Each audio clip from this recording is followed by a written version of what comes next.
Hello everyone, my name is Adele and I am doing a summary presentation on a paper titled Analysis of SSL Certificate Reissues and Revocations in the Wake of Heartbleed.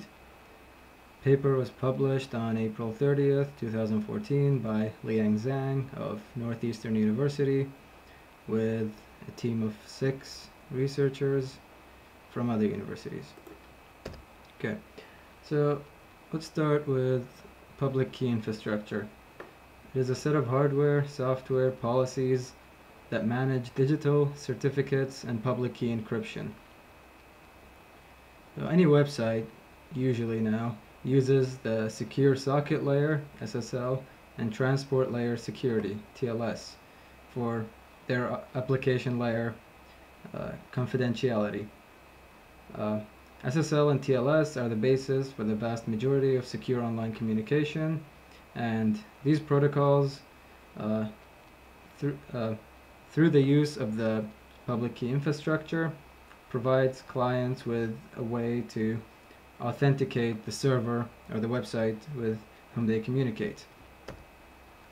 A certificate just binds a subject to a public key, the subject here being the website.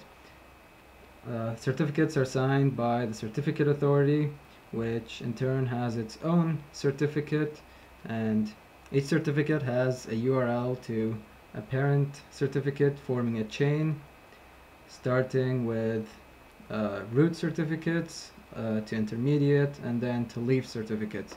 All the root certificates are of course stored in the certificate authority. So how does authentication work? So you have a client that wants to visit a website that supports HTTPS. The site sends its certification chain to the client, and if the client can successfully validate each signature, and if the client trusts the root certificate, for instance by comparing it against a set of certificates pre-installed in the browser or the operating system, then the client infers that the subject in the leaf certificate truly is the owner of the public key, and the browser can then get its information from the website. Now, what do you do if the certificate is no longer valid? So there are many reasons why a site would want to revoke their certificate. Revoking a certificate is just making it invalid. One reason is if the certificate is compromised, meaning that the private key is owned by someone other than the owner. It would be worse if the attacker gets the public key of the root certificates, because it can then generate signatures and generate its own certificates also. So when a certificate is compromised, the system admins must quickly revoke and reissue those certificates. The certification authority is responsible for making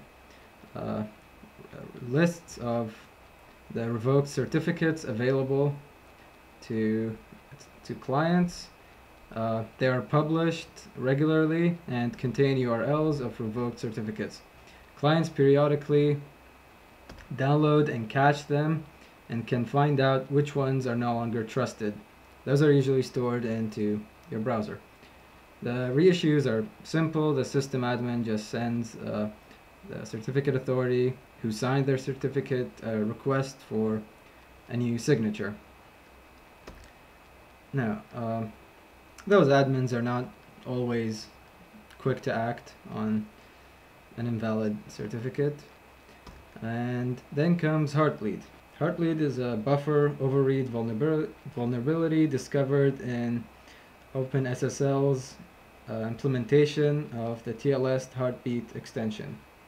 The intended functionality of TLS Heartbeat is to allow a client to test secure communication channel by sending a heartbeat message consisting of a string of 16 payload length of the string, and a malicious client can craft a heartbeat message containing a 1 byte string and claims that their payload length is 2 to the 16, in which the server sends back 65 kilobytes of data by mistake. Of course, after the announcement of Heartbleed on April 7th, a patch was released for fixing OpenSSL, which is open source, and you would expect most vulnerable website to patch their certificate, patch the OpenSSL, revoke their old certificate, and reissue a new one quickly after April 7th. Now, so this paper was an experiment on the response that happened after Heartbleed was announced. So the paper collected data and then analyzed their response. The dataset was collected from Rapid7. Rapid7 is a security company that has scans for certificates for most IP addresses. And in the period between October 13th and April 14th, the 19.4 million certificates were found. This paper was concerned with the Alexa top 1 million websites, certificates only, and it also downloaded about 9,000 certificate authority root certificates. All the 1.5 millions were verified against those root certificates to remove invalid ones, and we were left with 628,000 certificates coming from 166,000 different domains. Then the researchers downloaded the revocation lists related to those leaf set, which the valid certificates, and detected the ones that had Heartbleed vulnerability. Now that was easy to find out because there was two criteria: if the server used Heartbeat and if it did not have max fragment length on its requests. That makes it vulnerable to Heartbleed. This is one example of how a website issues and reissues its certificate upon expiry. As you can see, most websites usually issue their certificates first, and and revoke theirs at the same time. Reissue is simply just issuing and revoking at the same time. Okay, so how do you distinguish the revocations and reissue that happened because of Heartbleed and the ones that were going to expire anyway? Well, the paper focused on the reissues that happened after April 7th and whose expiration date was more than 60 days away. Because most websites, as you can see, renew their certificates usually in the span just before they end. So you can see those are the websites advertising new certificates. Okay, now let's analyze the data we have collected. So Heartbleed was discovered by Finnish researchers on April 4th, and on April 7th, OpenSSL issued a patch and announced Heartbleed and recommended that everyone patches their implementation. And you would expect most websites to revoke and reissue their certificates right after because their public key was compromised. Okay, so of the 500,000 leaves that were collected of the websites, 112,000 were vulnerable to Heartbleed. in the beginning at April 7th. And so people quickly started revoking and reissuing, and by the end of 3 weeks after, on April 30th, about 11,000 certificates were still vulnerable, which is 6% of all certificates. The revocation rates of the top 1 million sites, of the 112,000 vulnerable, there were 14,700 Heartbleed induced revocations after 13 weeks later, which is 13% of the total vulnerable ones were revoked. That is, of course, not good. So, how quickly were certificates revoked? There was a sharp increase after Heartbleed was announced, as you would expect. 40-fold increase in the number of revocation requests, actually, and it happened most in the first week, and the end of the 3 weeks, the increased spike started declining quickly. It was also discovered that on weekends, the requests for revokes were a lot less. So reissued certificates, of the 112,000 vulnerable certificates, only 28,000, which is 26% of them, were reissued by April 30th, meaning that the remaining 73,000 still had the old one running.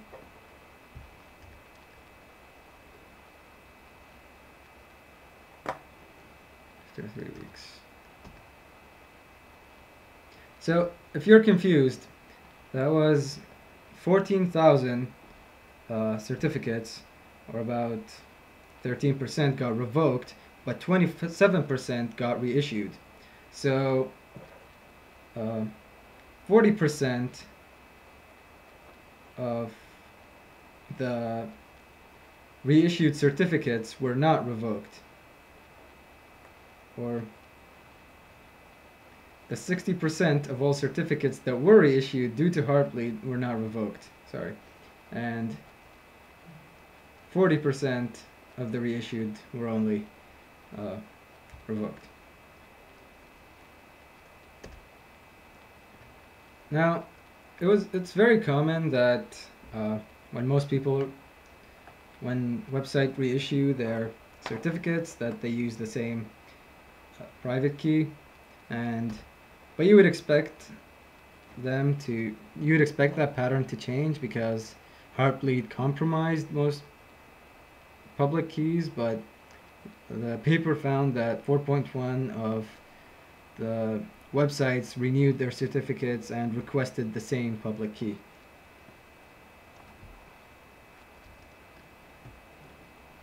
Now, in comparing the top websites to less popular websites, it was discovered that they usually they were faster in updating their certificates, but even other than the top 1%, the top 10% were not doing that much better than the less popular ones. This was due to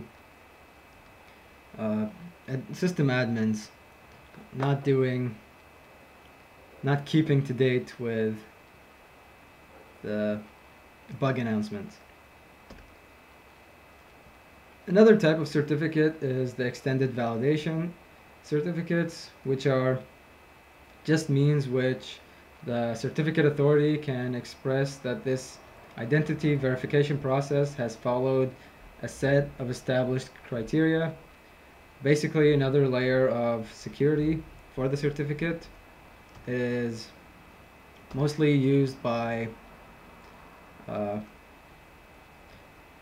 a small number of websites, but it was found that those websites were actually 8% more likely to reissue their certificates. This is probably due to those websites already being very security conscious. And so let's summarize something first. 87% of all certificates were found to be vulnerable, and of the certificates that were found vulnerable were not revoked. And over 73% of the vulnerable ones were not reissued. So of the domains that were reissued in response to Heartbleed, 60% of those that did not revoke their certificates, if they do not eventually become revoked, 20% of these will remain valid for 2 or more years. So of the 73% that was not reissued, about 60% does not matter that much, or they will expire soon anyway, but 20% of these will remain valid. And so if the stolen public keys can still be used to for authentication for a few more years. And so we might be dealing with the Heartbleed bug for several years to come. Now, in this paper, some of the findings of the paper were the reason codes for revocation. This is basically a survey that the system admin has to fill out when they perform the request for a revocation, and I can show you the graph here. So the pink lines are Heartbleed induced revocations, the blue ones are not Heartbleed induced. So the no reason codes and unspecified, this is probably just due to laziness from the system admins. They don't want to fill it out. Key compromised, this was due to Heartbleed. You can see that the Heartbleed induced ones are much more significant, but since this table was compiled between April 7th and April 30th, you would expect the key compromise to be much higher than this. This is of course due to the human error and lack of verification by the system admins. It was found that revocation and reissues were usually not simultaneous, meaning that most websites will reissue the certificates first, and then they will take a long time to revoke their old certificates, giving an attacker access to the private key in that period of time. It was also found that the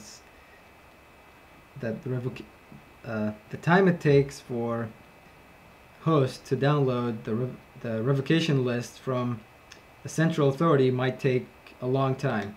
Now this was hard to study because data from personal hosts are hard to obtain, but it will usually take the period of time it takes to download the new revocation list is also dangerous to the websites. It was also found that Heartbleed actually induced the retired certificate revocations, meaning that there are many more certificates that were not revoked now and are still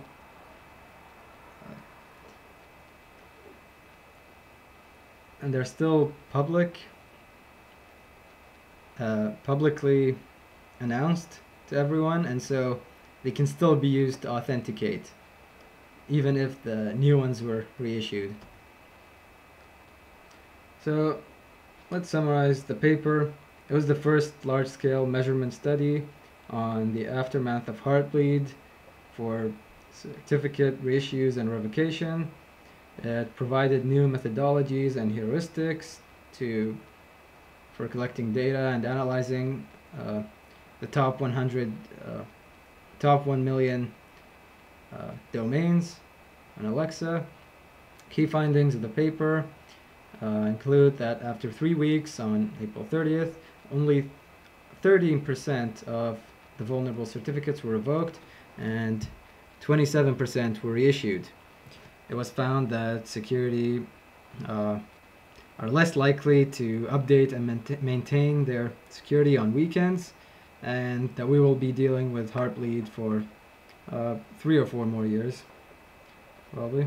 Suggestions given by the paper to system administrators and the certification authority include techniques to automate revocation, meaning that once the website reissues their certificate, the old one should be revoked automatically, and to set shorter certification expiration dates so that the system admins have to update and patch their OpenSSL implementation more frequently, and to generally inform system admins to perform those maintenance more often. Okay, thank you very much for listening, and good luck.